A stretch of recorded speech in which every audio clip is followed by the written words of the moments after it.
Good evening. हम लोग inorganic chemistry देख रहे थे, ठीक है, कि कैसे इस इनऑर्गेनिक केमिस्ट्री को याद किया जाए। इनऑर्गेनिक केमिस्ट्री, ठीक है। और इस इनऑर्गेनिक केमिस्ट्री में डाई हाइड्रोजन, हाइड्राइड्स, फिर एटॉमिक हाइड्रोजन, ये सारी चीज़ें कर लिया है हम लोगों ने। वाटर स्टार्ट कर दिया था, जिसमें मैंने फिजिकल प्रॉपर्टीज़ और स्ट्रक्चर वगैरह सारी चीज़ें डिस्कस करी थी। मेन मेरे को वाटर में क्या कहना था आपको, केमिकल प्रॉपर्टीज़। आज हम लोग क्या करेंगे, केमिकल प्रॉपर्टीज़ देखेंगे, ठीक है। और ये केमिकल प्रॉपर्टीज़ काफ़ी इंपॉर्टेंट है। वाई ये काफ़ी इंपॉर्टेंट है? बिकॉज इसमें वाटर के सारे रिएक्टेंट्स के बारे में बात करेंगे, कैसे वो एसिड की तरह, ऑक्सीडेंट की तरह, बेस की तरह, रिडक्टेंट की तरह, लिगेंड की तरह किसी भी मेटल आयन में कनेक्ट होता है, ठीक है। स्टार्ट करें तो देखो, केमिकल प्रॉपर्टीज़ में वाटर का हम लोग क्या देखेंगे कि कैसे वो एक एसिड या बेस या ऑक्सीडेंट या आप बोलोगे रिडक्टेंट की तरह एक्ट करता है, या किसी लिगेंड की तरह एक्ट करता है किसी मेटल आयन में। तो अगर इसकी प्रॉपर्टीज़ को देखें तो देखो, होता तो ये न्यूट्रल है नेचर में, न्यूट्रल इन नेचर, ठीक है। इसका pH होता है 7, पर प्योर वाटर में आप क्या देखोगे कि एक सेल्फ आयनाइजेशन होता है, जिसे ऑटो प्रोटोलाइसिस कहते हैं, और इसलिए ये एम्फोटेरिक इन नेचर होता है, ठीक है। जैसे कि अगर मैं प्योर वाटर की बात करूं,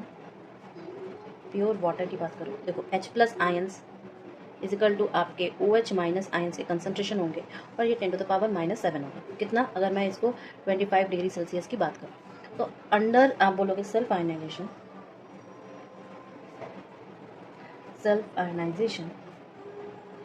ठीक है। ये क्या करेगा? ऑटो प्रोटोलाइसिस, इसको हम लोग क्या कहते हैं, ऑटो प्रोटोलाइसिस, ठीक है। ये ऑटो प्रोटोलाइसिस करता है, इस वजह से हम इसे एम्फोटेरिक इन नेचर कहते हैं, एम्फोटेरिक इन नेचर के। क्लियर है ना? अब इसका डिकम्पोजिशन क्या होता है? अब जब वाटर में कंटेनमेंट अगर अल्कलाई का हो जाए या एसिड का हो जाए, ठीक है, और जब हम उसको इलेक्ट्रोलाइज करते हैं तो वो डिकम्पोज होता है H2 और O2 में। ये हम लोगों ने पहले भी देखा हुआ है। मतलब जब वाटर को इलेक्ट्रिक चार्ज करेंगे तो एक कैथोड में होगा, एक एनोड में होगा, इसको लिखने की जरूरत नहीं है। अब मेनली मेरा फोकस ये रहेगा कि रिएक्शन विथ मेटल्स क्या है।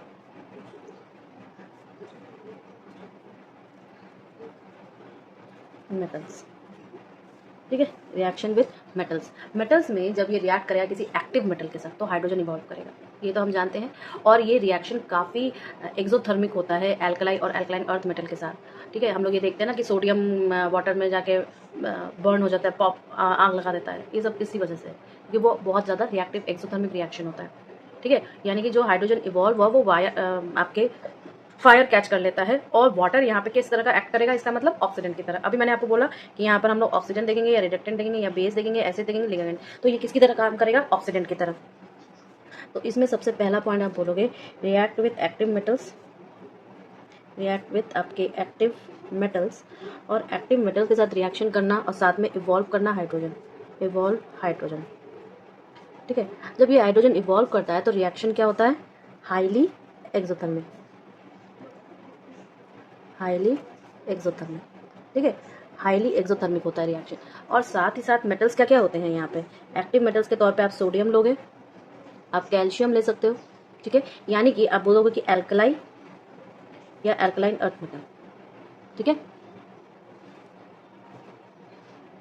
Earth metal, okay. तो ये आप और जो आपका हाइड्रोजन इवॉल्व होता है, इसमें जो इवॉल्व होता है वो कैच फायर करता है, ठीक है। और हाइड्रोजन किसकी तरह एक्ट होता है? इसमें हाइड्रोजन इवॉल्व वो किसकी तरह एक्ट हुआ? ऑक्सीडेंट की तरह, तो रिएक्शन हम क्या लिख सकते हैं? सोडियम प्लस H2O दे रहा है हमारा NaOH और H2। अभी H2 निकल रहा है, यहाँ पे 2, यहाँ पे 2, यहाँ पे 2। इसी तरह आप कैल्शियम के साथ भी कर सकते हो, कैल्शियम प्लस 2H2O देगा आपका CaOH ट्वाइस प्लस H2 ऊपर गैस की तरह निकल गया, ठीक है। अब जब ये डिकम्पोज करेगा, कुछ मेटल्स के साथ वो डिकम्पोज करता है, मतलब कुछ मेटल से डिकम्पोज करते हैं, जैसे कि मानो कि इट इज डिकम्पोज बाय आपके कुछ मेटल्स हैं, जैसे Zn हो गया, Mg हो गया, Fe हो गया, ठीक है। तो ये कब डिकम्पोज होंगे? जब हम इन्हें स्टीम से पास कराएंगे ओवर हॉट मेटल्स, ठीक है। When passed with steam over hot metals. ठीक है, सो हम क्या कह सकते हैं कि Zn प्लस आपके H2O देगा ZnO प्लस H2 गैस के फॉर्म में, या आप बोलोगे 3Fe प्लस 4H2O देगा आपका Fe3O4 प्लस 4H2, ठीक है, या आप बोलो Mg प्लस 2H2O देगा आपका MgOH ट्वाइस प्लस H2, ठीक है, क्लियर है ना ये। तो हम ये कहेंगे कि जो Pb और Cu होगा वो वाटर के साथ ही हीट के प्रोसेस में ही जाएगा, और बाकी जो आपके Ag, Au, Hg, Pt metals ये डिकम्पोज होते ही नहीं है वाटर के साथ, ठीक है। तो मैं लिख दूँ तीसरे नंबर पर आपका लेड हो गया या कॉपर हो गया, वाटर को डिकम्पोज कब करेगा? Only at a white heat, ठीक है। जबकि आपके जैसे कि मान लो Ag हो गया, सिल्वर, गोल्ड, मरकरी, प्लैटिनम, ये जो मेटल्स हैं कभी भी आपके वाटर को डिकम्पोज नहीं करते। Metals do not decompose water, ठीक है। अब हम लोग नॉन मेटल से रिएक्शन लिखेंगे, reaction with non metal, reaction with non metals. Non metals के साथ क्या रिएक्शन है इनका बताओ। ये कह रहे हैं कि भैया जो आपके फ्लोरीन है वो कोल्ड वाटर को डिकम्पोज कर देगा, ठीक है। तो कैसे कैसे हम ये कर सकते हैं, जैसे मानो फ्लोरीन डिकम्पोज आपके किसको? कोल्ड वाटर को, ठीक है। कैसे करेंगे बेटा जी? देखो मैं रिएक्शन यहाँ लिख देती हूँ, जैसे कि यहाँ पे 2F2 प्लस 2H2O देगा ये 2H2F2 प्लस O2, ठीक है। अब ये क्या है? ये आपका कोल्ड रहेगा, कहने का अभी यही मतलब था। अब या तो 3F2 प्लस 3H2O देगा आपका 3H2F2 प्लस O3, ठीक है। तो ये क्या है? आपका ओजोनाइज्ड आपका ऑक्सीजन, ठीक है, ओजोनाइज्ड ऑक्सीजन, क्लियर। तो यहाँ पे वाटर क्या कैसे एक्ट कर रहा है? ये जो वाटर है ना, ये वाटर आपका एक रिडक्टेंट की तरह काम कर रहा है। तो हम ये कहेंगे कि air water acts as reductant, clear है। ऐसे ही क्लोरीन भी आएगा, क्लोरीन भी कोल्ड वाटर से ही आपका डिकम्पोज होगा और HCl और HClO बनाता है, ठीक है। क्लोरीन का देख लेते हैं, क्लोरीन डिकम्पोज वाटर,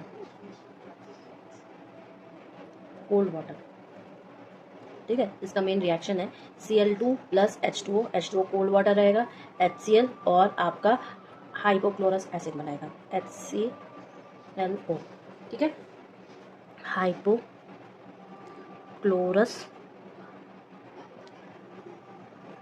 एसिड बनाएगा, क्लियर है। ये भी कोल्ड है आपका, ये भी आपका कोल्ड ही है। लेकिन जैसे आपका प्रेजेंस हो गया सनलाइट, तो ऑक्सीजन रिप्लेट होगा। जैसे मान लो कि हमारे पास Cl2 है और अगर ये क्लोरीन आपका प्रेजेंट है सनलाइट में, तो आपका यहाँ पर ये चीज़ ना होके आपके पास HCl और O2 निकलेगा, ठीक है। इस चीज़ को मैं लिख दे रही हूँ। मान लो अगर एक नोट के तौर पे, if sunlight is present then आप बोलोगे कि 2Cl2 प्लस H2O के साथ रिएक्ट करके सनलाइट हो गया, तो ये 4HCl और O2 बनाएगा, ठीक है। दूसरा पॉइंट है इसका हाइड्रोलाइसिस, दूसरा पॉइंट है इसका हाइड्रोलाइसिस, ठीक है। हाइड्रोलाइसिस भी काफ़ी इंपॉर्टेंट है, क्यों? क्योंकि इसमें डिफरेंट मेटल्स आते हैं, हैलाइड्स आते हैं और ये रिएक्ट करेंगे आपके, ठीक है।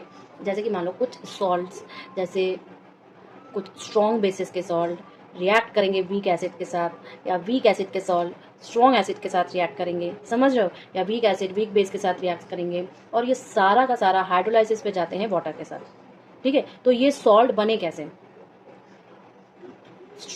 आप बोलोगे कि देखो सॉल्ट्स कौन कौन से सॉल्ट्स, जैसे कि आपका स्ट्रॉन्ग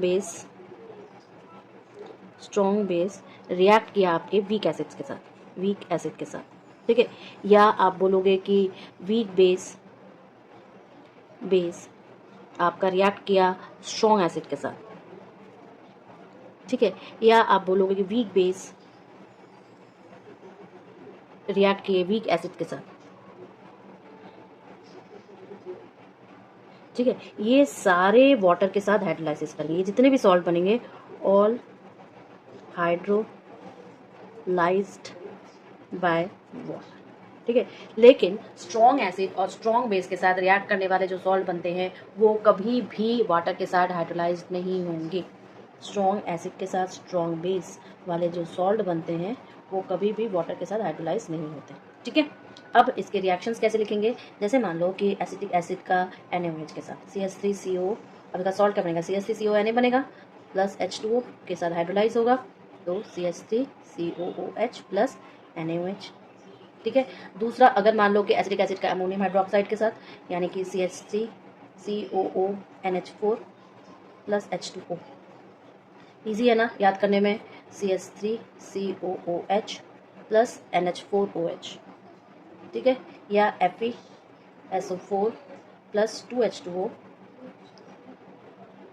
आपका FeOH ट्वाइस प्लस H2O, ठीक है, सॉरी H2SO4, ठीक है, क्लियर है। अच्छा, कुछ सॉल्ट जो है हाइड्रोलाइसिस के बाद आपके ऑक्सी कंपाउंड्स भी बनाते हैं, तो पहली चीज़ हो गई। दूसरा हम बोलेंगे सम सॉल्ट्स आफ्टर हाइड्रोलाइसिस फॉर्म्स आपके ऑक्सी कंपाउंड्स। कैसे ऑक्सी कंपाउंड्स, मान लो बिस्मथ क्लोराइड, ठीक है, ये वाटर के साथ रिएक्ट किया तो ये पता क्या बनाएगा, BiOCl प्लस 2HCl बनाएगा। इसको क्या कहते हैं, बिस्मथ ऑक्सी क्लोराइड। इसको क्या कहते हैं, बिस्मथ ऑक्सी क्लोराइड, ठीक है, इसको क्या कहते हैं, बिस्मथ ऑक्साइड। उसी तरह अगर आप SbCl3 का रिएक्ट कराओगे वाटर के साथ तो ये क्या बनेगा, SbOCl प्लस 2HCl, तो इसको क्या कहेंगे, antimony oxy chloride, antimony oxy chloride, ठीक है, इजी है ना ये याद करना। अब इसको याद कर, अब 2 बार रिएक्शन लिखोगे आपको याद हो जाएगा।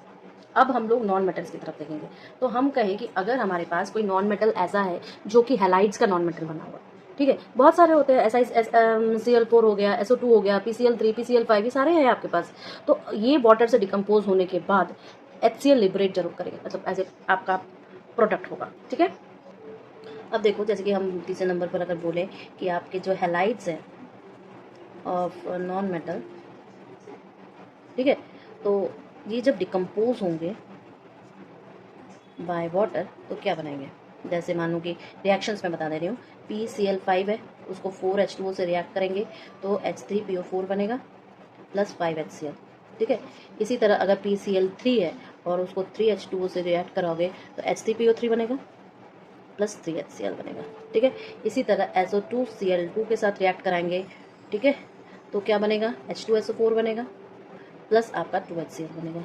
इसी तरह अगर SiCl4 से रिएक्ट करवाएंगे तो आपके पास क्या बनेगा, H2SiO3 प्लस 4HCl बनेगा। इसी तरह SO2 से अगर रिएक्ट कराएंगे तो हमारे पास क्या बनेगा, H2SO3 बनेगा, क्लियर है ना।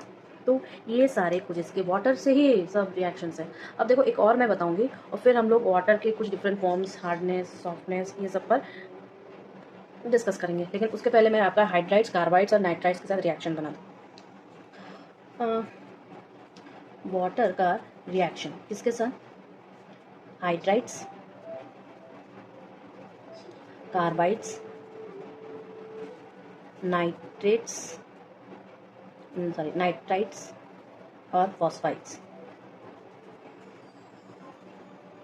ठीक है। कैसे रिएक्ट करेगा, देखो ये सब जब आपके वाटर कंपोज करता है वाटर को तो आपका हाइड्रोजन का एवोल्यूशन हो सकता है, एसिटाइलिन का या कभी कभी मीथेन का, अमोनिया का, फॉस्फीन गैस का, अलग अलग अलग अलग इनका क्या होता है, एवोल्यूशन होता है, ठीक है। सो हम लोग देखेंगे किसका किसका एवोल्यूशन हम लोग करवा रहे हैं, ठीक है। जैसे मान लो कि अगर मेरे पास CaH2 है, ठीक है, तो ये वाटर के साथ रिएक्ट किया, देगा क्या, CaOH ट्वाइस प्लस 2H2।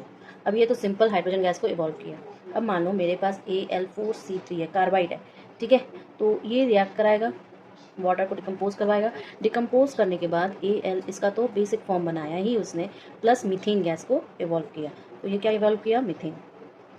ठीक है, इसके बाद अगर मेरे पास नाइट्राइट रहा Mg3N2, ठीक, तो इसको वाटर से जब डिकम्पोज करवाएंगे तो हमारे पास क्या बनेगा? हाइड्रोक्साइड Mg का, ठीक है, प्लस जो लिबरेट होगा वो अमोनिया इवॉल्व हुआ, अमोनिया। ठीक है, अगर यही मैं फॉस्फाइड का कराऊँ तो क्या हो जाएगा? डिकम्पोज के बाद CCaOH twice plus phosphate gas, तो फॉस्फेट। ठीक है, क्या इवॉल्व हुआ यहाँ पे? फॉस्फीन गैस हुआ। ठीक है, लास्ट पॉइंट हम ये कहेंगे जो वाटर का एसोसिएशन होता है, तो वाटर इन एसोसिएटेड फॉर्म। ठीक है, क्या होगा वाटर का एसोसिएटेड फॉर्म? देखो, वाटर एसोसिएशन 5 टाइप के होते हैं। ठीक है, कोऑर्डिनेटेड विद वाटर, जैसे कि मान लो क्रिस्टलाइन फॉर्म में hydrogen bonding of water, lattice water, zeolite water, clathrate water, तो ये 5 टाइप्स के होते हैं, मैं बता दूं। ठीक है, जैसा कि आपके नाम कोऑर्डिनेटेड वाटर, कोऑर्डिनेटेड वाटर। ठीक है, कोऑर्डिनेटेड वाटर जैसे कि क्रिस्टलाइजेशन में फाउंड होते हैं। किस में फाउंड होते हैं? क्रिस्टलाइजेशन में, क्रिस्टलाइजेशन में फाउंड होते हैं। अब क्रिस्टलाइजेशन में फाउंड कैसे होंगे? जैसे आप लोग कॉपर सल्फेट देखते हो ना, CuSO4 5H2O मॉलिक्यूल्स के साथ, उसी तरह। फिर आपका आ जाता है बेटा जी hydrogen bonded water, hydrogen bonded water. ठीक है, फिर आपका आ जाता है लैटिस वाटर, लैटिस वाटर। ठीक है, क्या होता है ये? Lattice water. फिर आपका आता है जियोलाइटिक वाटर, जियोलाइटिक वाटर। ठीक है, अब जियोलाइटिक वाटर में जैसे कि मान लो कि SiO4 है, AlO4 है, इनमें जो टेट्राहेड्रॉन होते हैं लिंक्ड होता है 3 डायमेंशनल ओपन स्ट्रक्चर की तरह, जिसमें या तो 4 मेंबर्स हो सकते हैं या तो 6 मेंबर्स हो सकते हैं, रिंग प्रिडोमिनेट होता है। ठीक है, क्लियर है ना? कुछ छोटे छोटे मॉलिक्यूल्स होते हैं वो इसमें ट्रैप्ड हो जाते हैं। तो अगर इसकी बात करें मैं तो SiO4 और आपके AlO4 में टेट्राहेड्रॉन्स लिंक्ड टुगेदर कैसे होंगे? 3D open structure, 3D open structure जिसमें 4 हो जाए या 6 मेंबर के रिंग प्रीडोमिनेट्स होते हैं, रिंग प्रीडोमिनेट करते हैं। ठीक है, ओपन कैविटीज़ में कुछ कुछ छोटे छोटे मॉलिक्यूल्स जैसे NH3 या CO2 या C2H5OH जैसे ट्रैप हो जाते हैं। फिर आपका आ जाए क्लैथरेट, CLATHRATE। ठीक है, ये क्या होता है? जिसका मतलब होता है इनक्लोज्ड या किसी प्रोटेक्टेड है या कोई क्राफ्टिंग है। ठीक है, तो जो कंपोनेंट होता है वो होस्ट मॉलिक्यूल के ऊपर आपका, मतलब कि मैं कहना चाह रही हूँ कि समझ रहे हो? तो इसका मतलब होता है कि मान लो मेरे पास कोई स्ट्रक्चर है जिसे हम लोग होस्ट मॉलिक्यूल कहते हैं, जिसमें इसमें एक होता है होस्ट मॉलिक्यूल। ठीक है, होस्ट मॉलिक्यूल जिसका स्ट्रक्चर जो होता है वो क्रिस्टलाइजेस होते हैं। ये जो होस्ट मॉलिक्यूल होते हैं क्रिस्टलाइजेस हो जाते हैं ओपन स्ट्रक्चर में, ओपन स्ट्रक्चर जिसमें होल्स होंगे, चैनल्स बने होंगे और छोटे molecule in which small molecules जैसे मान लो कि आपके H2O हो गया, NH3 हो गया या आपके CO2 हो गया, इनर्ट गैसेस ट्रैप्ड हो जाते हैं, ट्रैप्ड ईजिली। तो ये 5 फॉर्म्स होते हैं जहाँ पर आपके वाटर जो होते हैं वो क्या होते हैं? एसोसिएट्स हो जाते हैं। कल हम लोग हार्ड वाटर और सॉफ्ट वाटर पढ़ेंगे, कैसे उसको रिमूव किया जाए, ये सारी डिसएडवांटेजेस, एडवांटेजेस, डिग्री, ये सारी चीज़ें देखेंगे। फिर हम लोग हैवी वाटर चले जाएंगे।